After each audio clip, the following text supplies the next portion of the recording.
బాపట్ల జిల్లాలో వ్యవసాయ భూముల్లో సుమారు 25 నుండి 30 ఎకరాల విస్తీర్ణంలో కలెక్టరేట్ మరియు ఎస్పీ కార్యాలయాలను నిర్వహించనున్నట్లు ఎమ్మెల్యే వేగేసిన నరేంద్ర వర్మరాజు తెలిపారు. ఈ కలెక్టరేట్లో 34 ప్రభుత్వ శాఖలు ఒకే చోట ఉండటంతో ప్రజలకు పాలన మరింత సులభతరం అవుతుందని చెప్పారు.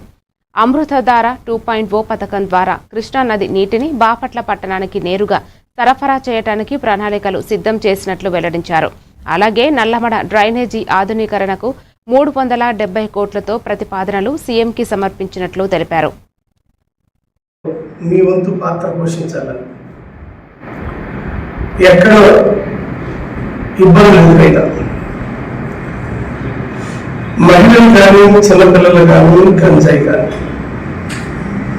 ఏ విషయంలో అయినా కూడా ఏ ఇన్ఫర్మేషన్ ఉన్నా ఈరోజు జ్యోతిరావు పూలే గారి జయంతి బాల్య వివాహానికి వ్యతిరేకంగా పోరాడిన వ్యక్తి సిద్ధాంతానికి అనుగుణ 50 నిమిషాలు 3 గంటల 30 నిమిషాలు అంటే 3.5 గంటల పాటు జరిగిన 6 to 9 గంటల మధ్య జరిగిన సమావేశంలో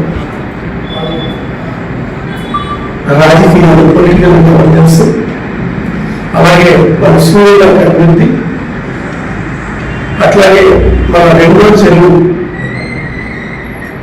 పెట్టడం అది ఎలా కోర్టు చేసి ముందుకు వెళ్తామని సీఎం గారు తెలియజేయటం అలాగే అమృతధార 2.0 పథకం కింద జరగటం జరిగింది.